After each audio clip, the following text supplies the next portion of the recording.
Hello, my name is Nick Hathaway. I am the evaluation coordinator for the Communities of Care Coalition. And this video series is summarizing the results of our 2023 Student Health Survey.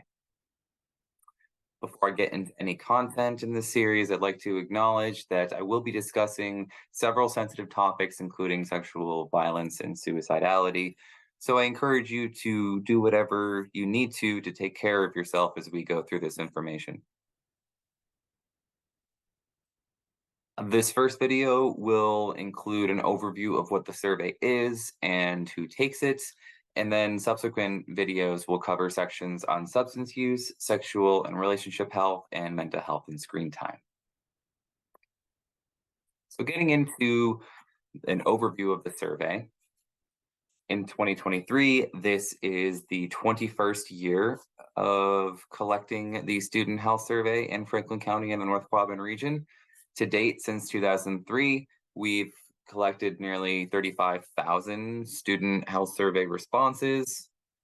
This year, we've had over 1,400 responses, which accounts for 3/4 of all 8th, 10th, and 12th grade students enrolled in any of the 9 public school districts in our region. This year, we use the Youth Risk Behavior Survey, or YRBS, which we run every 3 years since 2007, in a cycle with 2 other survey instruments that we use, each of which cover several common topics, including mental health and substance use, but have their own focus areas. And the YRBS tends to track behaviors related to risk that are known to poor health outcomes in youth. And of course, we, as in all of our surveys, we tailor some of these questions and add additional questions to suit our own local needs. This is a look at some of the demographics of our 2023 sample. We tend to look at gender identity, race and ethnicity, sexual orientation, and socioeconomic status.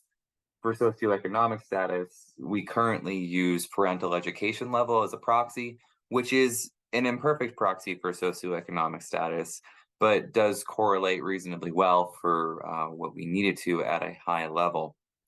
And on that note, I want to point out that we do have a wide range of identities that students report on this survey, and it's important for us to acknowledge those. But ultimately, we need to pool most of those identities together because of small sample sizes into these much higher level categories you see below. But that issue of small sample size may become less relevant soon, as we are seeing a lot more diversity in our samples in recent years. And this could be in part because of how we're asking questions, trying to format them to be as inclusive as possible and capture as much diversity as we can, but is simply because the world is becoming more diverse. And preferences and norms around how we talk about and analyze these different identities are important and are constantly changing. So we're always interested in having these conversations and committing to adapting as best we can to the changing landscape. And if you stay with me, the next video in this series will cover youth substance use.